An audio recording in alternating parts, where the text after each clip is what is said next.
detained and they're going to keep the heat on him. So that's a relief knowing he's not going to get out. They are holding him, so that's... What'd you make of his criminal history when you heard it? I didn't really know it, to be honest, because it wasn't from around here, and it is an extreme, violent, explosive history, and it's a long span. I mean, they tried to make his argument that there was some really bad charge back in 1986, and it was over 30 years ago, but then it just continues on every 5, 10 years, 15 years. He completes his sentence and is good for a little bit, and then he's right back to the same behavior. Was that your first time seeing him? And if so, No. What was it like seeing him in there? It honestly, it was a little bit of weight lifted off my shoulders, just knowing, I knew, but the confirmation that, seeing him having to, he's not charged with anything with Dylan right now, but, he's going to stay detained so we can continue working on that and finding out. Do you think he knows what happened to your son? I do. Yep. We just learned today, and that your family, you guys know James. Yeah. Not friends or nothing, but acquaintances. Yeah. Did you ever meet him before? Oh, yeah. Is that what you're saying? What was he doing with Dylan? Was he working? He's just helping off and on. He'd help Dylan Hay out in Arco. He'd help him put together his pivot. Just day work is basically how you could explain it. Out in those small communities, everybody kind of sticks together, and when somebody needs help, everybody pulls together and helps. Did you recall any conversations with Dylan in terms of what James Brenner was like? Did he show any aggression like that? No, he just said he was a crazy old man who lived out in the desert. And that's what you'd expect from any 17-year-old kid at that time when you find somebody living out in the middle of the desert. But nothing that would have ever raised any alarm.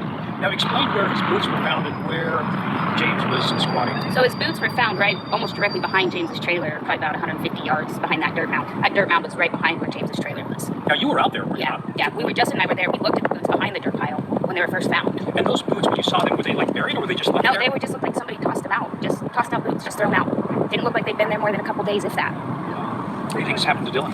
I think James did something to him. I think he snapped. Especially hearing more of what I hear in court and how that's kind of been how some of his charges have been. I think he snapped at Dylan and he did something to it. And he spent a whole weekend before we got out there covering it up. Can you talk about just the mixed emotions that this probably brings, seeing someone in shackles, like you said, but then also knowing that? Yeah, it's kind of, you don't want him in shackles as a parent. You want to go find him yourself. So it's probably a good thing he's in shackles. It's a mixed feeling until we know it's hard. We know you have emotion, but we need to know. Then we can move forward. Confident with the work the Fox other authorities and I am. I'm confident at the approach they're taking and the direction they're going. So what do they tell you when they say? Because yesterday they mentioned that he was a suspect. Right? And they say, there's our guy who just need to tie up his hands. Pretty much. That's what I'm gathering from being a suspect. It's just some physical. Hold on. Yeah, I know, right? It's a little funny. I put my sunglasses on.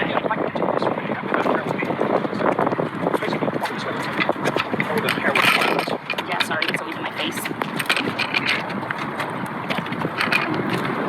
You guys ready? Yes. What's Box Elder telling you about this guy? Are you convinced? Are they telling you that he's the guy? They're telling us the same thing they're telling everybody else in the press releases, is that he's the suspect. He's the main suspect, but I think all the other cards are holding close for reasons that we can all understand. I don't know. I do know some that media doesn't know, but honestly, it's not a lot. But from the day one this began, gut feeling was Jim had something to do with it, and just everything got crazy. And then as we progressed, everything's led us right back to where Dylan parked that gray truck and his boots were found. Everything's taken us right back to day one. And that's where James also Correct. That's where he squatched, yes. Are you hearing that when I speak to Fox Elder, they're saying not any closer to actually knowing where Dylan is? Is that what you're hearing? I'll be honest with you, I haven't spoken with Fox Elder director probably 2 weeks.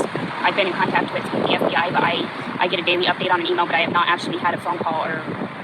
Can you share their update today then? I don't, it's like right on my email, my phone, but it's all the updates been on is the search party, where they've searched and continue looking. So I don't have anything from them. Are they searching now? They have deputies out there still browsing around, but we really need a direction. Even they need a direction. We can't just stay out there in the middle of the desert. Do you think what's key here is breaking Brenner down? Yep, that's going to be our key. That's what we need. Somebody to talk. And when you offer $100,000 in I hate to say it, but poor community and nobody talks, that means nobody really knows. That means it was a very tight-knit thing that was done if you offer somebody $100,000, because we've got nothing. So the key may be to break Brenner down. Correct. He has the answers. He has the answers. Any last thoughts on just, we're almost 6 weeks into when he was last arrested. Yeah, no, I still just want everybody to stick with the facts, and we're getting some stuff moving forward, and, keep looking forward to getting the answers and being able to bring Dylan home. So. One question I just thought, a lot of these web sleuths, YouTubes and such, they're on a different tribe. Yeah. Brenner was like under the radar. I tell you. They're absolutely ridiculous. That is my honest opinion about him now. I used the internet to get the word out because we had to. I never knew anything like this existed out there. I really didn't, but they're all on the wrong path. They're not listening to facts. They're not listening to the family. They're using it to get their hits and try to make their money off of YouTube, and it's absolutely disgusting. Thank you, Candice. You're welcome. So, What happens now? I mean, So as far as I know, it's like the FBI said, there will be somebody standing over Brenner, that he will be on him. They will keep it on him. they're going to be continuing to interrogate him and such until he finally breaks down. Yeah, and I don't know on the deal with Chase. I honestly don't know what's going on. I know they listed a homicide investigation in the affidavit, but I haven't been getting any information on that or what the thoughts are on Chase. So that's something that's ongoing that I don't have information on.